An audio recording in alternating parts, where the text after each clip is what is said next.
Assalamualaikum warahmatullahi wabarakatuh. Waalaikumsalam warahmatullahi wabarakatuh.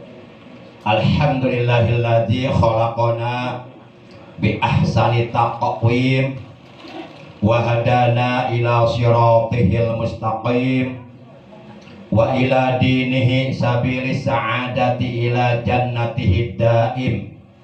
Asyhadu an la ilaha illallah al-malikul quddusus salam wa asyhadu anna sayyidana Muhammadan abduhu wa rasuluh al-mab'usu ila kafatil anam syahadatan tunjina min azabi jahannam. Allahumma shalli wa sallim wa barik ala hajan nabiyil karim war rasulis sanadil azim sayyidina wa habibina wa syafi'ina wa qurrati a'yunina wa maulana Muhammad wa ala alihi wa ashabihi al-kiram alladzina jahadu fi sabilillah bisayfil mujahadati bil hikmati wal kalam amma ba'd. Faqad qala Allah tabaraka wa ta'ala azza wa jalla fi kitabihil karim wa huwa asdaqul qailin. A'udzu billahi minasyaitonir rajim. Bismillahirrahmanirrahim. Wattaqullaha la'allakum tuflihun. Wa qala nabiyyuna sayyiduna Muhammadun sallallahu alaihi wa alihi wasallam usikum bitaqwallah wa sam'i wa ta'ah wa alaikum bisunnati wa sunnatil khulafa'ir rasyidin al mahdiyyin min ba'di tamassaku biha wa 'addu 'alaiha bin nawajid. Sadaqallahu maulana al-'azimul karim wa sadaqa rasuluhun nabiyul habibul karim wa nahnu ala dzalika minasyahidin wasyakirin walhamdulillahi rabbil alamin. Yang kita hormati, yang kita muliakan Al-Mukarram Bapak Haji Abdurrahman SE beserta Ibu selaku Sohibul Bait, selaku pimpinan Majlis Dzikir Al-Hayat Komplek TNI AD Bumi Cibarusah Asri Depek Am RT 3 Pak ya. RT 03 RW 07. Kita doakan semoga beliau beserta seluruh keluarganya oleh Allah selalu disehatkan zahir batinnya, jasmani maupun rohaninya, dimudahkan segala urusannya, dilancarkan segala urusannya, dikabul segala hajatnya, dan diijabah segala doa-doanya. Keluarganya selalu berada dalam lindungan Allah Subhanahu wa taala dan dilimpahkan kebarokahan kepada keluarganya. Amin ya Allah ya rabbal alamin. Juga yang kita hormati Al-Mukarram Ustadz Muhammad Ari, lupa lagi ya, Muhammad Robi Ari ini ya. Kita doakan semoga beliau selalu disehatkan oleh Allah, dibarokahkan ilmunya, dibarokahkan rezekinya, dimudahkan, dilancarkan segala urusannya, baik urusan dunia maupun urusan akhirat. Juga Al-Mukarram Ustadz Muhammad Hidayat dari Sukamakmur beserta seluruh santrinya, bapak-bapak, ibu-ibu, segenap para pemuda yang tergabung dalam tim Hadroh Al-Lutfi SSI Cibeduk yang seluruhnya tanpa kecuali saya hormati rahimakumullah wa hadakumullah. Mohon maaf saya tidak bisa menyebutkan satu persatunya, namun kendati pun demikian insya Allah sedikit pun tidak mengurangi rasa hormat saya kepada seluruh jamaah yang hadir pada malam ini. Bapak Ibu yang dirahmati Allah Subhanahu wa taala, segala puji bagi Allah, baik puji qadim ala qadim, hudus ala qadim, qadim ala hulus, hudus ala hudus, seluruhnya adalah milik Allah.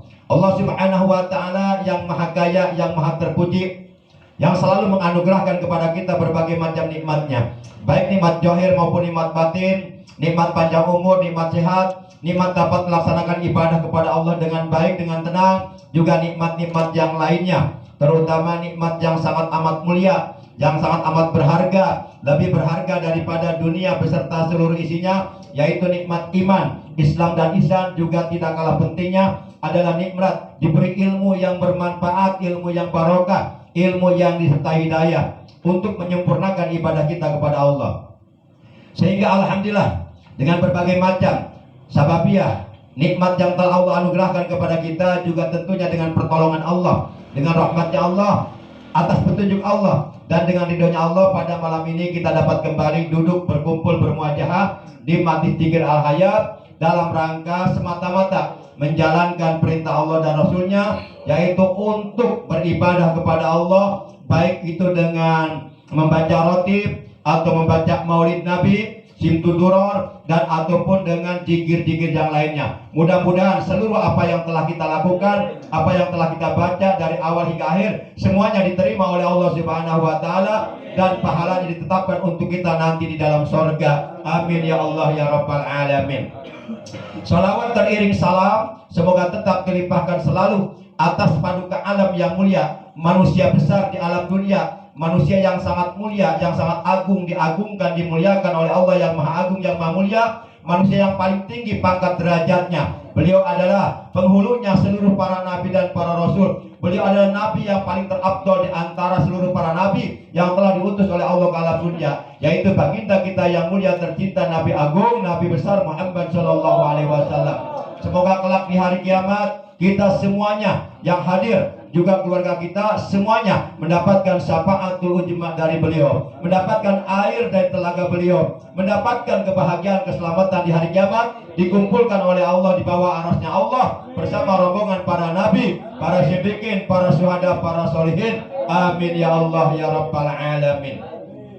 Bapak Ibu yang dirahmati Allah Subhanahu wa taala, dalam salah satu hadisnya, baginda kita yang mulia tercinta, Nabi agung, Nabi besar Muhammad sallallahu alaihi wasallam, beliau telah bersabda, "Badiru bil a'mali sholihati qabla an tasghulu." Bersegeralah kalian untuk beramal soleh. Bersegeralah kalian, bergegaslah kalian. Kalau kata orang Sunda, kudu sosor-sosor aranjen sadaya, kudu buru-buru aranjen sadaya untuk mengerjakan amal soleh, untuk mengerjakan berbagai macam amal kebaikan. Selagi masih dikasih kesempatan oleh Allah hidup di alam dunia yang bersifat sementara, bersegeralah kalian, manfaatkan waktu kalian yang hanya sebentar hidup di alam dunia ini untuk terus mengerjakan berbagai macam amal soleh, berbagai macam amal kebaikan, berbagai macam amal ibadah untuk bekal hidup kita nanti di alam akhirat. Qabla an tasghulu, sebelum kalian sibuk. Jadi gunakan waktu luangmu, waktu senggangmu, sebelum datang waktu sibukmu untuk mengerjakan berbagai macam amal kebaikan, amal soleh, amal ibadah, supaya nanti di alam akhirat kita tidak termasuk ke dalam golongan orang-orang yang menyesal. Karena orang-orang yang akan menyesal nanti di alam akhirat adalah orang-orang yang meninggal dunia, mati kembali ke alam akhirat tidak membawa amal kebaikan, mati kembali ke alam akhirat tidak membawa amal soleh, tidak membawa amal ibadah, lantaran ketika hidup di alam dunianya bermalas-malasan dalam mengerjakan ibadah kepada Allah, selalu mengikuti, memperturutkan hawa nafsunya, banyak meninggalkan perintah-perintah Allah, dan banyak melakukan apa-apa yang dilarang oleh Allah Subhanahu wa taala. Sehingga dalam salah satu hadis yang lainnya, Rasulullah juga bersabda, "Al-Qais man dana nafsahu wa amila lima ba'dal maut." Al-Qais itu artinya orang yang kuat. Orang yang kuat itu bukan orang yang berarti apabila berkelahi atau duel tidak pernah kalah, bukan. Kata Nabi, orang kuat itu bukan orang seperti itu. Tapi al-qais man dana nafsahu wa amila lima ba'dal maut.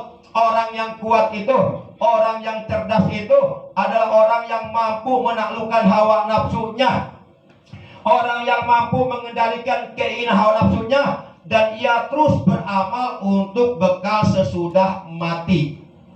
Karena disadari ataupun tidak disadari, kita semuanya pasti akan mati. Dan setelah mati, di seberang kematian masih ada kehidupan yang panjang, yaitu kehidupan di alam barzah. Mungkin kehidupan kita di alam barzah boleh jadi jauh lebih lama daripada kehidupan kita di alam dunia. Kalaulah kita di dalam dunia misal dikasih umur 80 tahun, boleh jadi nanti kehidupan kita di alam barzah lebih dari 80 tahun, yaitu sampai datangnya hari kiamat. Coba bayangkan, hitung, gak bakal kehitung. Orang yang pertama kali meninggal dunia dalam dunia siapa? Ayo. Orang yang paling pertama kali meninggal di alam dunia siapa? Habil kan? Habil yang dibunuh sama Qabil kan? Putra Nabi Adam ya. Coba hitung. Dari semenjak ia meninggal sampai sekarang udah berapa abad tuh? Enggak kehitung. Dan jangan dihitung. Jangan. Karena nggak ada duitnya. Kalau ngitung duit, ya warna merah tuh semangat tuh. Kalau sampai jam 3 nggak ngantuk tuh. Tapi kalau disuruh ngitung dosa, malas. Para jamaah yang dimuliakan oleh Allah Subhanahu wa Ta'ala. Jadi orang yang kuat, orang yang cerdas adalah mandana nafsahu, orang yang mampu mengalahkan, menaklukkan hawa nafsu yang berada di dalam dirinya. Di mana hawa nafsu yang berada di dalam diri kita selalu mendorong kepada kita untuk melakukan perbuatan buruk, untuk melakukan perbuatan dosa. Nah, kita lawan hawa nafsu. Jadi hawa nafsu ini jangan selalu diperturutkan.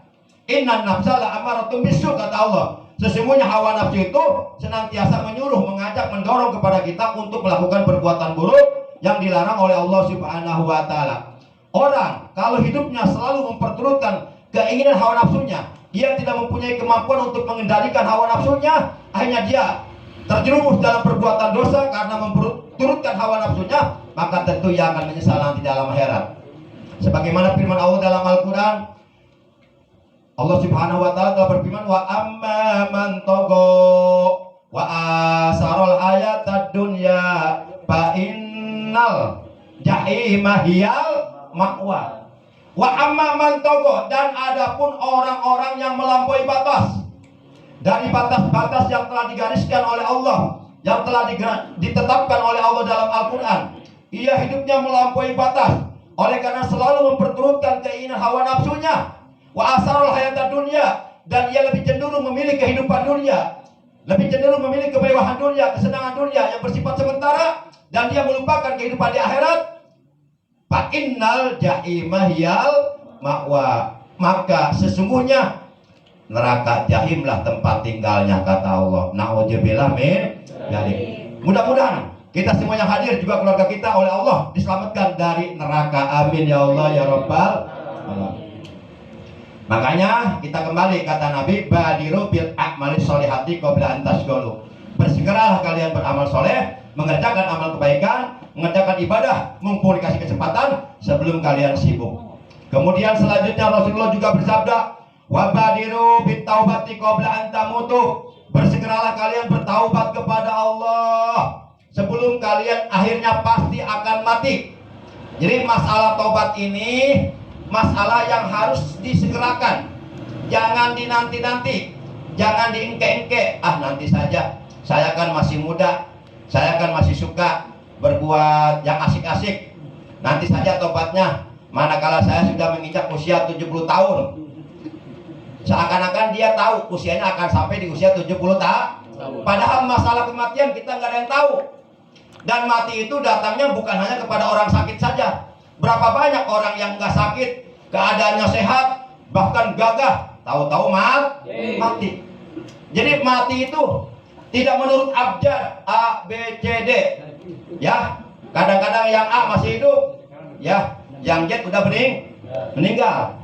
Berapa banyak orang dalam keadaan sehat, kemudian dia bawa motor, ngebut, tabrakan, lalu jadi masalah tobat jangan dinanti-nanti, disegerakan. Badiru bit taubati qabla an tamutu. Bersegeralah kalian bertaubat kepada Allah sebelum akhirnya kalian akan mati. Dan Allah Subhanahu wa Ta'ala masih akan tetap menerima taubat seorang hambanya selagi ruhnya belum sampai di tenggorokannya. Apabila ruh seseorang, nyawa seseorang sudah sampai di kerongkongannya, di tenggorokannya, lalu di saat itu dia baru muncul keinginan untuk bertaubat. Hatinya menyesal sebenarnya, ingin bertaubat, tapi ruhnya sudah berada di tenggorokan, maka terlambat. Taubatnya tidak akan diterima oleh Allah Subhanahu. Berapa banyak orang yang sedang dalam keadaan sakarat, sebenarnya hati kecilnya ingin bertaubat, hati kecilnya ingin beribadah, tapi di saat itu sudah terlambat karena dia sedang sakarat, nyawanya sudah berada di tenggorokan. Akhirnya penyesalan yang tiada arti. Na'udzubillah min dzalik. Jadi ada 5 perkara yang harus disegerakan. 1, masalah taubat harus disegerakan. Makanya minimal paling tidak kita lakukan sholat taubat. Ya syukur-syukur tiap malam sebanyak 2 rakaat. Usolli sunatat taubati rakaataini lillahi ta'ala.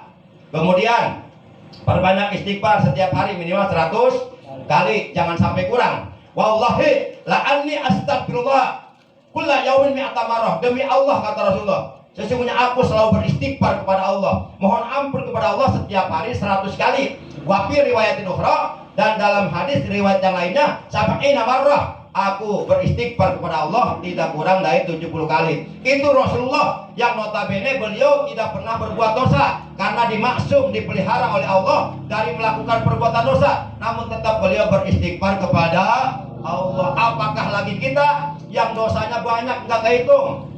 Banyak. Ya, di sini ada yang sungguhnya suka kesiangan ada.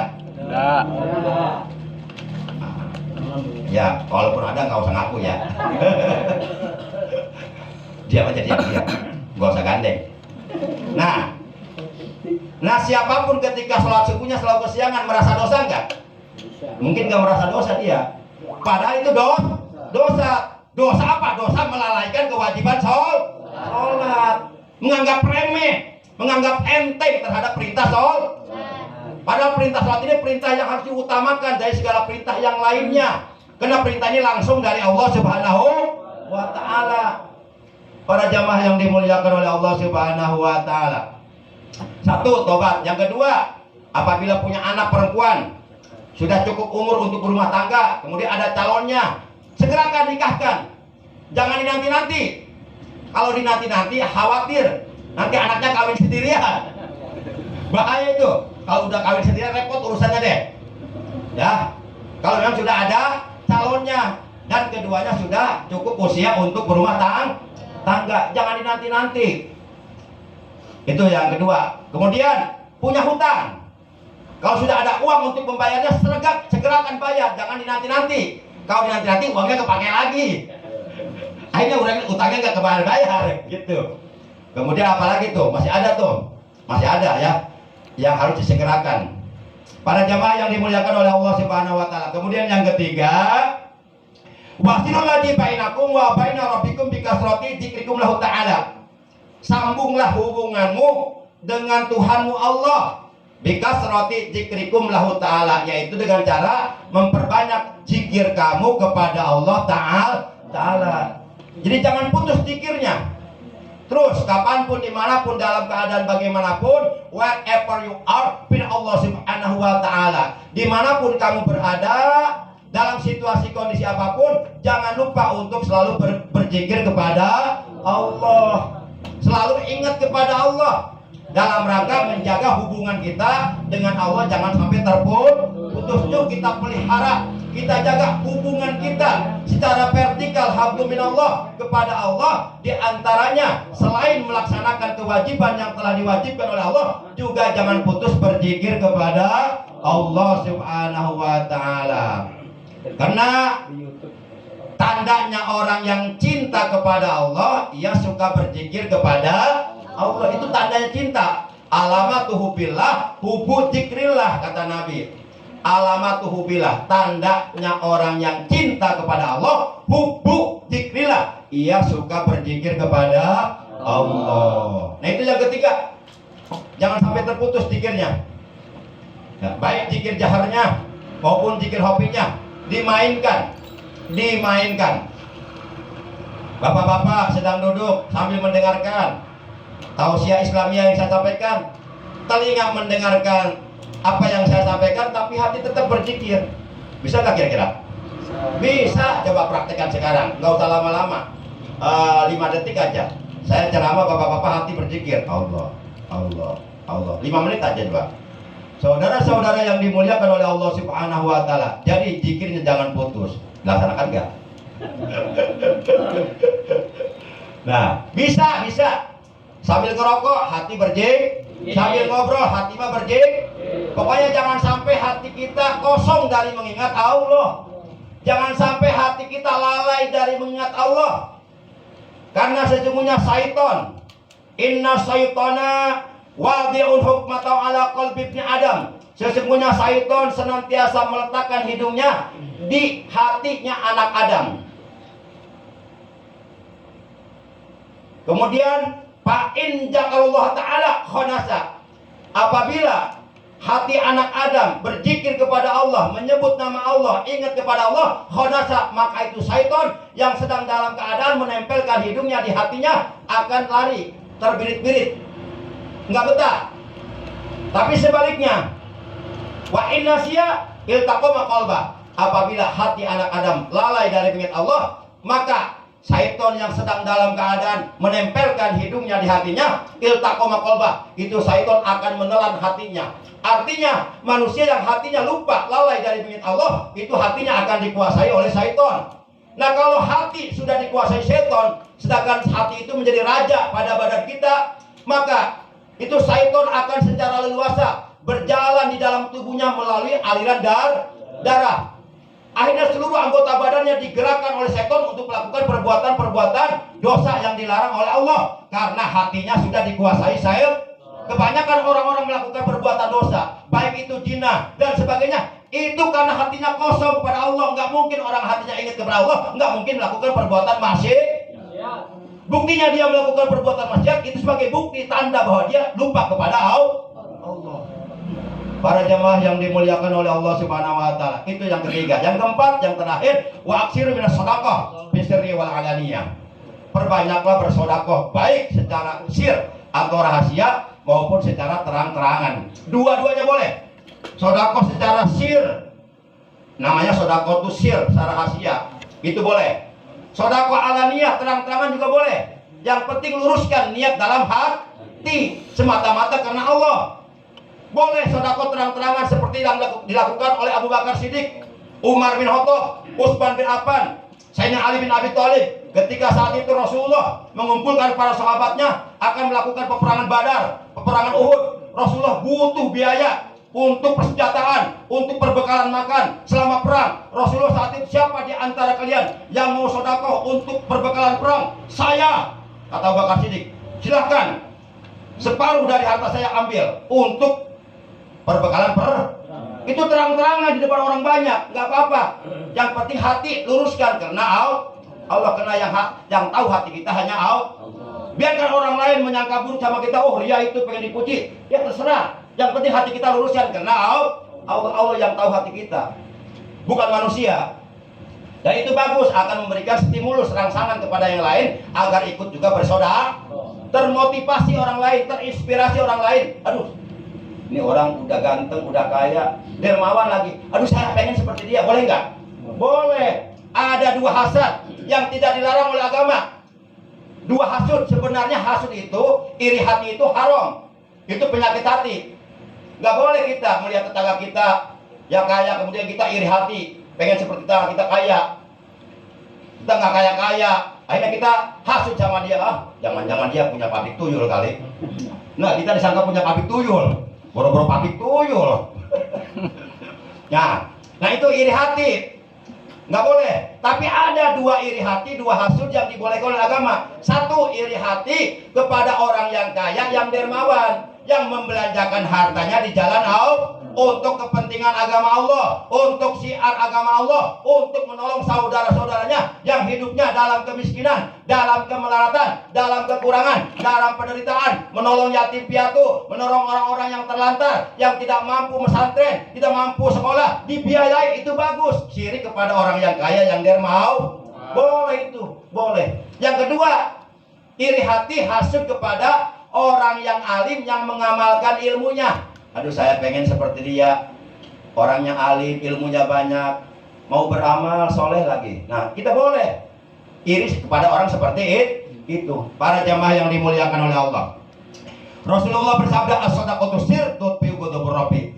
Sedekah sir yang kita keluarkan di jalan Allah, sedekah yang kita berikan secara rahasia kepada seseorang, sampai-sampai orang yang kita kasih sedekah, dia nggak tahu kalau kita yang ngasih sedekah kepadanya, itu bisa bisa meredam kemurkaan Allah. Bisa meredam kemurkaan Allah. Allah murka nggak jadi karena kita mengeluarkan sedekah sir. Inilah yang dilakukan oleh para ulama salafus salih al-mutaqaddimin dulu.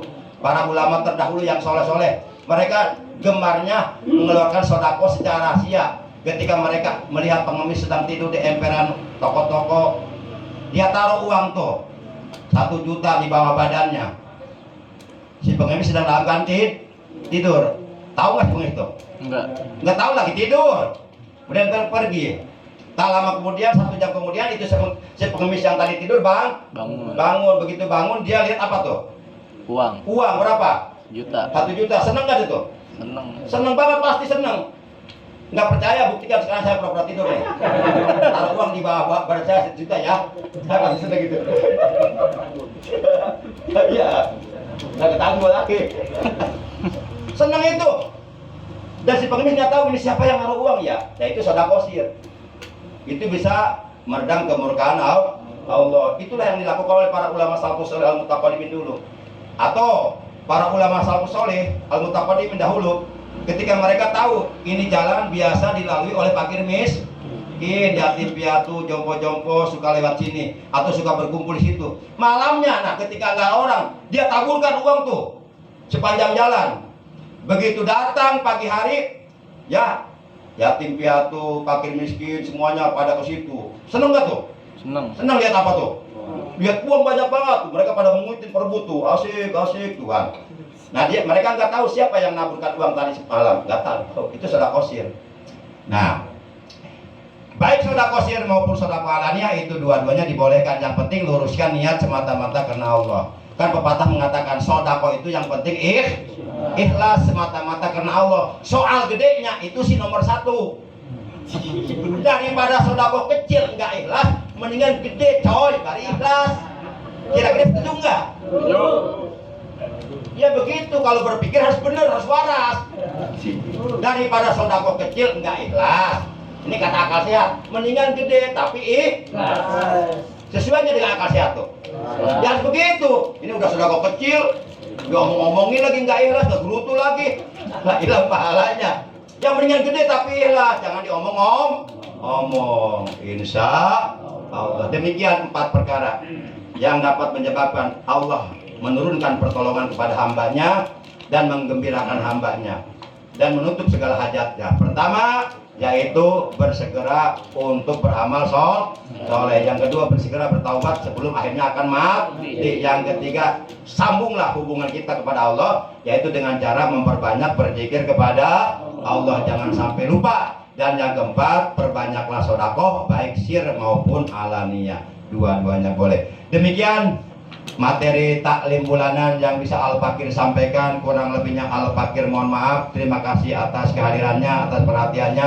Mudah-mudahan apa-apa yang Al-Fakir sampaikan dari awal hingga akhir semuanya oleh Allah yang maha berilmu benar-benar dijadikan ilmu yang bermanfaat, ilmu yang barokah, ilmu yang disertai daya. Dan kita semuanya juga keluarga kita oleh Allah diberikan kemampuan untuk dapat beribadah kepada Allah dengan sebaik-baiknya, ibadah yang didasari ilmunya. Insya Allah ibadah kita akan sempurna apabila didasari dengan ilmunya. Akhirnya mari kita sama-sama mengucapkan hamdalah. Alhamdulillahirabbil alamin. Subhanakallahumma wa bihamdika asyhadu an la ilaha illa anta wahdaka la syarika laka astaghfiruka wa atubu ilaik. Astaghfirullah rabbal baraya.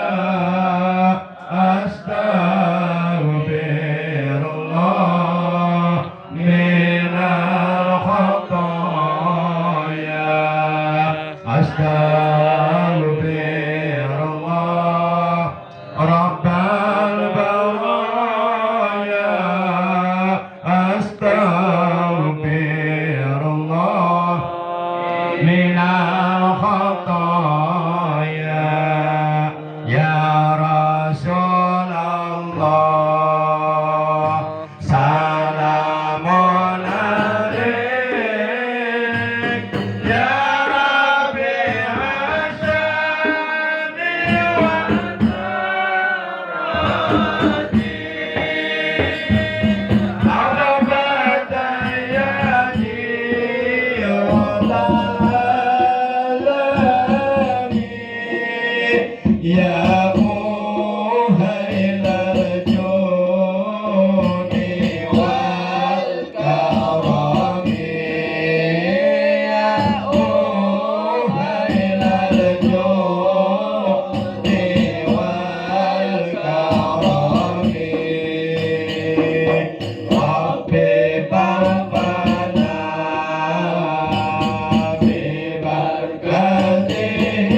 Ampunilah kedua orang tua kami. Rahmatilah mereka, sayangilah mereka, kasihanilah mereka sebagaimana mereka menyayangi kami di waktu kecil. Ya Allah, ampunilah dosa saudara-saudara kami, anak cucu kami, tetangga-tetangga kami, dan sahabat-sahabat kami. Ya Allah, barokahkanlah apapun yang telah Engkau anugerahkan kepada kami, apapun yang telah Engkau karuniakan kepada kami, apapun yang telah Engkau titipkan kepada kami, baik itu umur, baik itu kesehatan badan, baik itu istri, anak-anak dan keluarga, usaha, pekerjaan, dan apapun yang Engkau titipkan kepada kami. Ya Allah, mohon kami agar Engkau membarokahkannya untuk kami, sehingga kami mendapatkan kenikmatan dalam hidup di dunia dan di akhirat. Ya Allah, mudahkanlah segala urusan kami, baik urusan dunia terlebih-lebih urusan akhirat. Ya Allah, lancarkanlah segala urusan kami, baik urusan dunia terlebih-lebih urusan ibadah. Ya Allah, jadikanlah kami termasuk ke dalam golongan orang-orang yang pandai bersyukur. Jadikanlah kami termasuk ke dalam golongan orang-orang yang istiqomah beribadah kepada Engkau sampai akhir hayat. Semoga kami meninggal dunia nanti manakala ajal datang dalam keadaan husnul khatimah, di bawah naungan kalimat thayyibah, kalimat la ilaha illallah. Yuk bareng-bareng. Ya Allah, biha ya Allah, biha ya Allah, bi husnil khatimah.